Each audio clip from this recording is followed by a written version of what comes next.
Your board game collection. How many games are in it? What types of games? What does your collection say about you as a person?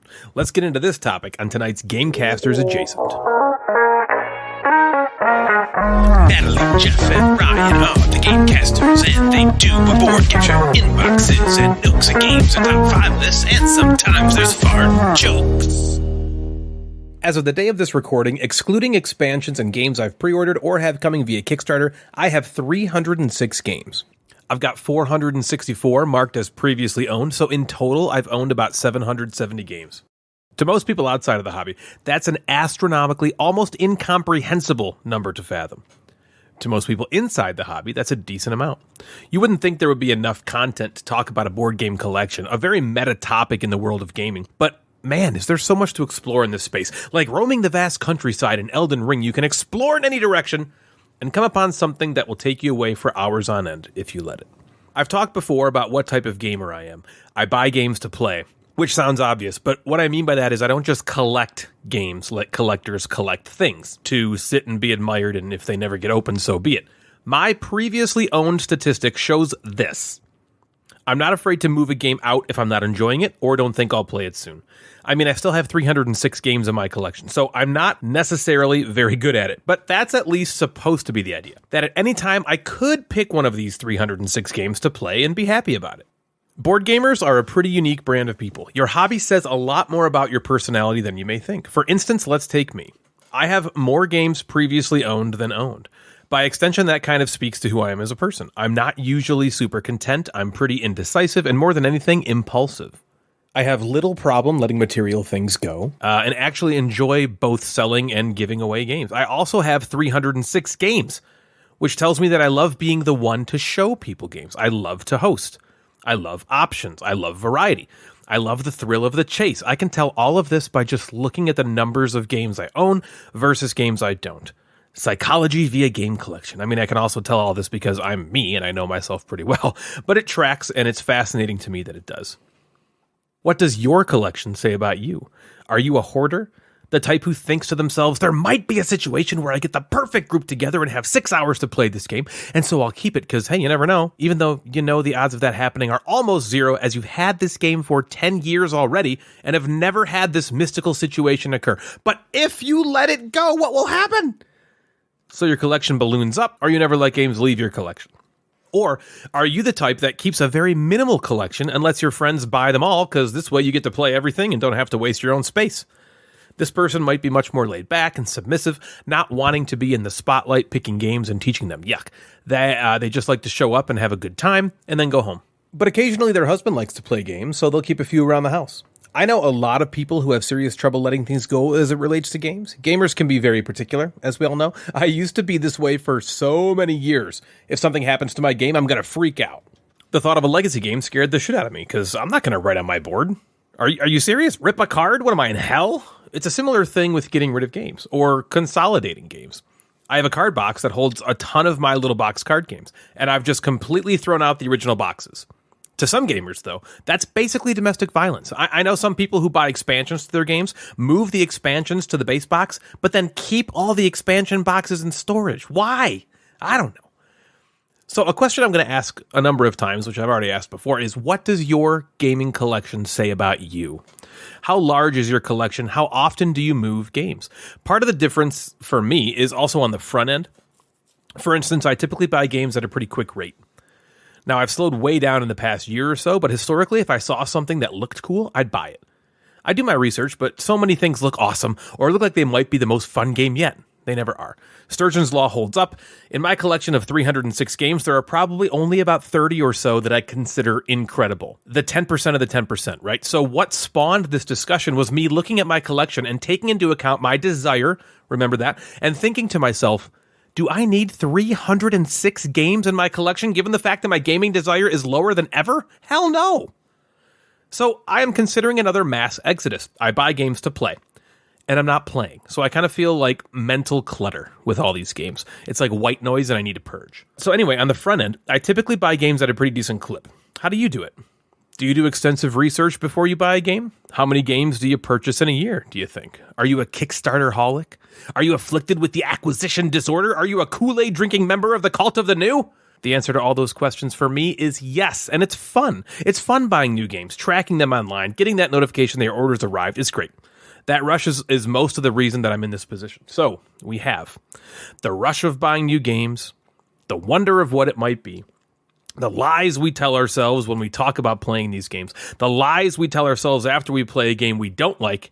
Oh, I just probably need another play with a different group at a different player count with people who want to have fun and be silly. In reality, I know almost instantly if a game has it or not. We just played the new Phil Walker Harding game, Llama Land, and it was fine.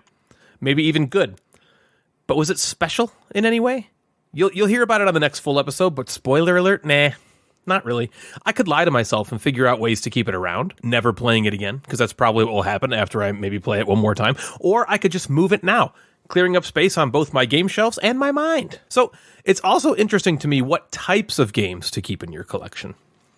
Now, since I buy games to play, I like to try and have games for all sorts of different situations. Are you like this too? I feel like most people who have board game collections are. We like to be the ones showing people games mostly, right? So it's so much fun for me to show a new group pictures in the same way it is for me to show a group of more hardcore gamers, something like Hadrian's Wall or On Mars. That rush that I feel being the one to show you the next best thing is one of the reasons I love to buy games and play games. So let me talk a bit about some ideas for help. If you're out there, like I was, just buying everything in sight and not really knowing what to do, maybe consider the following. Back in 2009, Cody Jones from the Game On podcast came up with this theory that you should only keep one game of a certain type in your collection. Have you heard of this? It's called the Jones theory. So, for instance, if you like worker placement games, pick your favorite one and buy that one. Own that one.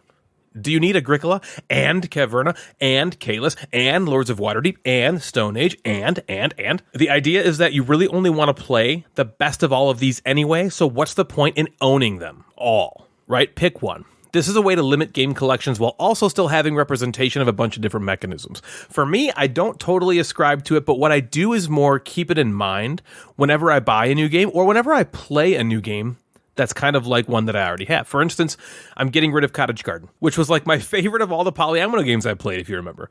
And the reason I loved it so much was because you could fill up multiple boards throughout the game, and that was just so satisfying to me. Well, after I made that list, I played Project L.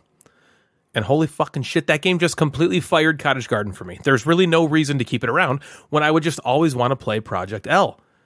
This is sort of an extension of the Jones theory. I felt the same about Scythe. I was an original Kickstarter backer of Scythe, and when it came in, I played it and kept saying, wow, this is so cool. It kind of reminds me of Terra Mystica, actually. And then by the end of the game, I was like, you know what? I think this is just making me want to play Terra Mystica. I think I'd always rather play Terra Mystica, actually. And so out Scythe went, gone. And that's kind of an extension of the Jones theory. You know, do I need a lot of these games that feel like a lot of other games? And that sounds really obvious, but it's not until you think about it. So I'm encouraging you to think about it. Think about all the games you have in your collection. If you're not a collector, if you're a collector, none of this is really going to pertain to you. You don't give a shit. You just like buying games and having a ton of games, and that's all you want.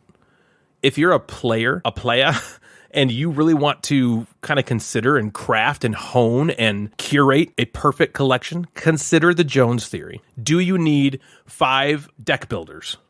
Probably not, but maybe you do. Now, personally, I'm too wishy-washy, impulsive, and needing of change to take this too seriously, but it's an idea for anyone out there looking to cut back their collection size. And like I said before, it's a really good way to figure out what games you want to keep versus get rid of once you get over the idea that getting rid of games is bad. Because it's good. It's healthy. Do it. Getting rid of games can be so cathartic. I've gotten rid of, what did I say, 400 or so games.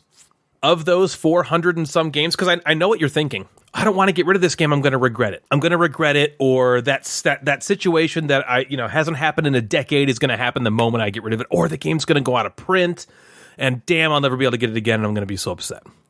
Now, I can't tell you for sure whether you're going to be right or wrong about that. However, what I can tell you is that I have had, again, 400 and so games leave my collection. And I did some statistics a while ago, and I should have pulled it up for this adjacent episode, but I didn't. There's something like, I went through all of them. I went through every single one of them that I've gotten rid of. And it was something like 1% that I would maybe consider buying back. And then of that 1%, like 1% of that was a game that I wanted, that I regretted getting rid of. So out of 430 games all round to, like 1/2 of 1% or something ridiculous would I actually buy again. So I was right, and a lot of these games I get rid of right away because you usually know yourself. If a game's getting a lot of hype and you play it and you don't like it at all, it's easy to be like, well, I just need to play it one more time. Let me just play it again because you were so hyped up. You don't want to feel stupid. You're going to feel stupid. You don't want to feel like an idiot. Like you just pumped this game up like crazy in your own head. You played it. You were like, oh, this kind of sucked. And you don't want to let yourself believe that you were wrong. So what you'll do is you'll play it again and you'll try like hell to like it. But typically we know ourselves. You know what I mean? You know yourself. It's not super common that you'll play a game, you'll have a terrible experience, and then you'll play it again and you'll love it. Now that does happen, like we talked about in previous episodes. Your mood can be a huge determining factor. There's a million outside influences that can influence your play of a game, and I completely am aware and understand all that. However, for the most part, on the whole, the trend is that typically you know yourself. So believe yourself, trust yourself, and if a game doesn't hit, get rid of it, move it, sell it, give it away. And we'll talk about that more in a minute. But another idea is something my old podcasting compatriot Jeremy used to do. There's a challenge on Board Game Geek every year. What's it called? It's called like, I can't remember what it's called. It's basically like a pledge, like a personal pledge. I won't buy a new game this year. Now, this is a little bit ridiculous to me. But there is a challenge. It's not to buy a new game every year. It encourages you not only to save money by, not just being ensnared and trapped by the call to the new, because it can be overwhelming and stressful and you can waste a lot of money, but to also play the games you already have to strengthen your bond with those games. You have games in your collection that you love. Don't buy a new game this year. Instead, play all the ones that you love, right? So Jeremy used to do that. It's crazy. He had a collection of about 100 games when I met him, and now his collection is down to like 12 or something, and he's perfectly happy, and he still considers himself a gamer, game designer, all that kind of stuff. But he's got like 12 games, because that's all he plays. That's all he wants to play. Another idea is to buy all the new games you want, but end the year with your number of games not allowed to increase. So if, say, you buy 3 new games and you love them all, you need to then get rid of 3 other games that were in your collection previously, right? So let's say you have a goal of 100. 100 is the number I want. I bought 10 games this year. Now my number's 110. Oh, I better get rid of 10 other games to keep it at 100. Again, this is just to kind of keep you focused, right? And not get too out of control, whatever it is, if you think that's out of control. Another idea is the 10 by 10 challenge. If anyone doesn't know about this now, the 10 by 10 challenge was started by Sarah Reed, who is Silva Shadow on Board Game Geek back in 2014, and it's everywhere now, so I'm pretty sure everybody knows it. But if you don't, it's where you pick 10 games and you play them 10 times each during the year. This encourages both playing your games more as well as only playing the games you like the most. This could really help pare down a collection. I've tried almost every single year since 2014 when it began and failed miserably every single time. It just doesn't work for me because I just buy too much stuff. But the idea is still great. I love the idea behind it. Take 10 games that maybe you think need multiple plays to really unlock their mysteries, some like heavier game. Play them 10 times each. That will assuredly help limit your collection size. Now, nothing I think can make you feel better than doing a giveaway. Back in January of 2019, I ran an auction on Board Game Geek where I auctioned off games for good deeds. People would bid good deeds on each game. Like, for instance, the starting bid for King of Tokyo was to give 5 compliments to 5 random people. The winning bid was 201 compliments. Now, it's all in the honor system, but still. Other things were handwriting letters to relatives, vowing not to road rage for a certain number of drives, donating clothes, paying for the meal the next time you go out with your friends, to saying hi and smiling to the next number of people you encountered. It was so much fun. Made everyone who took part feel good and did wonders for both my collection reduction as well as my soul. If you've ever wanted to run an auction on Board Game Geek to get rid of games, which is a great way to do it, consider something like this. Unless, of course, you really need the money, which is another awesome motivator. For those of you absolutely content with your enormous collections, that is great. Maybe you play so many games, you'll get to them all, maybe. Maybe you won't, and that's okay too. It's very interesting to me to talk about this. And it's very interesting to me to hear what you guys think. So please, head on over to the Gamecasters Discord server and let me know your thoughts on your own collection in the Adjacent discussion channel. And answer the following questions for me, if you would. How many games do you currently own? How many games have you previously owned, if you track that? Do you think your collection is a reflection of your personality in some way? Why or why not? Are you content with it? Do you want to reduce? Do you want to increase? Do you ascribe to the Jones theory? Have you ever tried the 10 by 10? And what do you want your collection to look like at this time next year? So thank you all for hanging out. We will hopefully have another flagship episode for you in 2 weeks as Jeff settles into having 2 little minions of his own. And until then, my name is Ryan, and you have been listening to The Gamecasters. Good night, everybody.